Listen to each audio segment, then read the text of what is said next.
କଥା করে কইছি তু তো রান্দি ভৌনি কাকা সম্ভালে ওই ভাই পাটি বন্ধ করি চুপচাপ একটু চালি যাও কইছি চুপরা মাথা ধমক বহি মিশ্রক ধমক হউ হেলা যদি এ ধমকর মু করা কথা হিসাব না করিতি তাহলে তু বাপা চিনহিবু না কল করিব তুমি এ ব্রাহ্মণ শাসনের মাসদ হব ইয়া পানি বন্ধ হব ইয়া ভাই বন্ধ হব ভারি বন্ধ লাগা ইলেকট্রিক তো মোবাইল নো কিছু মেয়ে তো ককটেল নো আছে বন্ধ কর দব লোক বাবা বুড়া বুড়ি হেলানি আর দিনা বেটা করে সমাজে করিবে তাঙ্কর মহা কেহি উঠাইবে নাই সরকার নাই উঠাইব মোর না মোক সবকো কাঁধাই বসাই নবা ভাই মু একা সমর্থ মু মোর না মোক সবকো কাঁধাই বসাই কে নেই দেবি ও বাবাকু আজ ঠাকুর মন্দির দিবা বলা মন্দিরটা তো মোর মোবাইল আবে হে তু সিরিয়াল সিটিজার মহমানে জবাব দন্তু হল হউজি তু মতাও ফটা করতু ফটা করতু। আকারে এতে দব দম। পাতা কো পাতা মিতি ধর অড় কুড়া মিতি কেমিতি হেলু রে হ্যাঁ। মতে না লাগুছি তু তো বাবার পুয়া ভাইজা গুরু তো মুহ মু দেখিବାକୁ চাহেনা আপনি ভাই কায় করো বে তু মো পর হাত উঠাই দেলু বহি মিশ্র পর হাত উঠাই দেলু ভাল কলু কিন্তু তোরে হাত উঠাটা মো গালর লেন্স ভিতরে গোটায় করবে পাঁচ টাকার হই রহি গলা তু খালি দেখ মো তুম বংশ সারা লোককে কেমিতি খুম্পুছি আবে গড়াই খুম্পিবি কথাটাকে শুনে তো আজ্ঞা ওটা তো আমি ভুল করেছি বিনা হব আসুছি তোর ফলে গাই উঠাইলে ছুয়া জন্ম করে এ বহি বিশ্ব উঠাইলে বুদ্ধি জন্ম করে আর খুম্পিবি গড়াই খুম্পিবি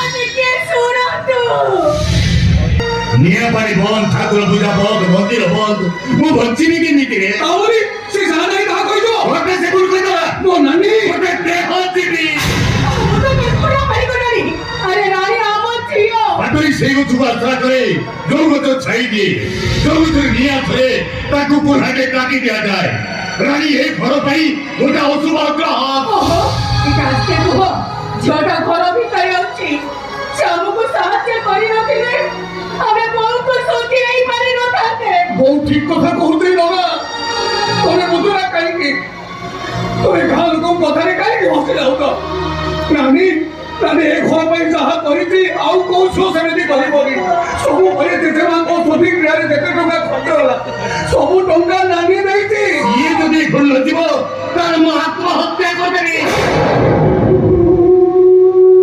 କୁଆଡ଼େ ଯିବି ନନା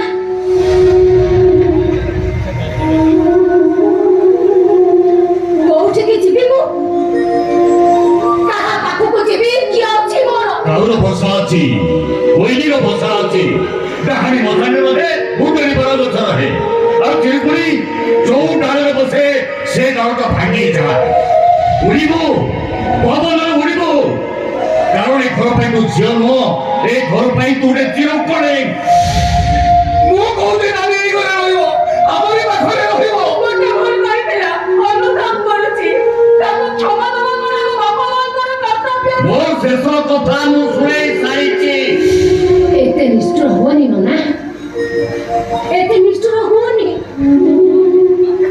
ପିଲାବେଳେ ମୁଁ ଦୁଷ୍ଟ ହଉଥିଲି ବୋଲି କେତେ ଆକଟ କରୁଥିଲ କେତେ ଗାଳି ଦଉଥିଲ କେତେ ମାଡ଼ ମାରୁଥିଲ ଆଜି ଯଦି ମୁଁ କିଛି ଭୁଲ କରିଦେଇଛି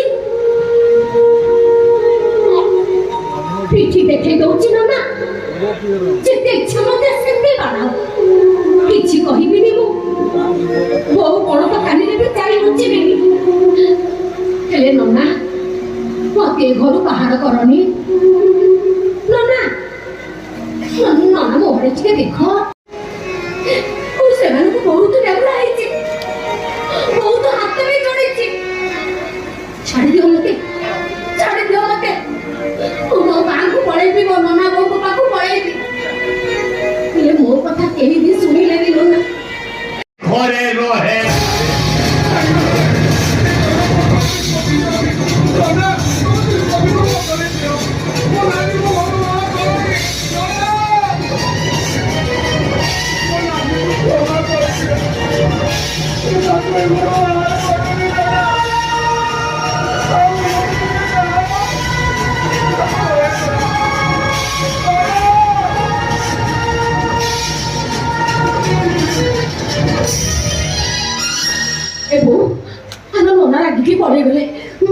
ତାକୁ ବୁଝେଇ ଦବ। ଆରେ ସତ୍ୟ ତୁ କଣ ଏମିତି ଠିଆ ହେଇଛୁ? ଚାଲିକା ନନାକୁ ବୁଝାଇ ଦବୁ। ଏ ବୋଉ ଆରେ ତୁ ଏମିତି ଠିଆଟା କଣ ହେଇଛୁ? ଯାଉନୁ ଟିକେ ନନାକୁ ବୁଝାଇ ଦବୁ। ଆରେ କେମିତି ଭୁଲ କଲୁ ଲୋ ଝିଅ? କାହିଁକି ଘର ଘର କାଢିଲୁ? ବୋଉ ଆଲୋ ଛୋଟ ପିଲାଟା ହେଇଥିଲି, କିଛି ଜାଣିନଥିଲି, ତା ବୋଲି ତମେ ମାନେ ମତେ ଏତେ ଦଣ୍ଡ ଦବ? ଠିକ ଅଛି, ମୋର ଯଦି ଭୁଲ ହେଇଛି ଏତେ କାନ ମରି ଛୋଟ ଭଳିଆ ଖାଉଛି ବୋଉ। ବଞ୍ଚିଥିବା ପର୍ଯ୍ୟନ୍ତ ଆଉ ଏମିତି ଭୁଲ କେବେ ହବନି। ଆରେ ସତ୍ୟ ତୁ କଣ ଏମିତି ଫୁଟ ଭଳିଆ ଖେଳୁଛୁ? ଯାଉନୁ ଟିକେ ନନାକୁ ବୁଝେଇ ଦବୁ। ତୁ କଣ ଜାଣିନୁ ଆମ ନନା କେମିତି ମଣିଷ? ଯିବି ମୋ ବୋଉ। ଏଇ ଘୋଡ଼ା ଜୀବନଙ୍କ ସହ ଲଢ଼େଇ କରି ବଞ୍ଚିବା ପାଇଁ ଆଲୋ ମାରିଦେବେ ମତେ ସେମାନେ, ମରିଯିବି ମୁଁ। ଖବର ପାଇଲେ ଆମେ ମୁଣ୍ଡ ଧୋଇ ଗାଧୋଇ ପଡିବୁ। ଏ ସତ୍ୟ ଆରେ ମୁଁ ପରା ତ ଭଉଣୀ। ଭାବିନି ତୋ ସାନ ଭାଇ ସତ୍ୟଟା ମରି ଯାଇଛି। ମରି ଯାଇଛି ସେ, ମରି ଯାଇଛି। ଭାଇ ତୁ ମତେ ଏ ସତ୍ୟ ଆରେ ମୋ କଥା ଟିକେ ଶୁଣିଦେଲେ ଭାଇ।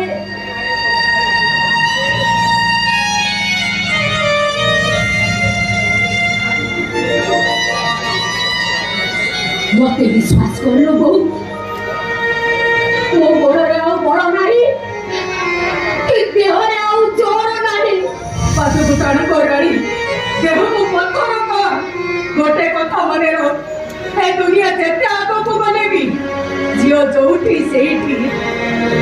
ଏଠି ପୁଅଟି ହେଲେ ଘର ଲୋକ ମିଠା ବାଣ୍ଟନ୍ତି, ଆଉ ଝିଅ ହେଲେ ମାଆକୁ ଦୋଷ ଦିଅନ୍ତି। ଭୁଲ କରିଛୁ ତୁ, ଭୋଗିବୁ ତୁ। ଏକୁଟିଆ ଲଢୁଛୁ, ଏକୁଟିଆ ଲଢିବୁ।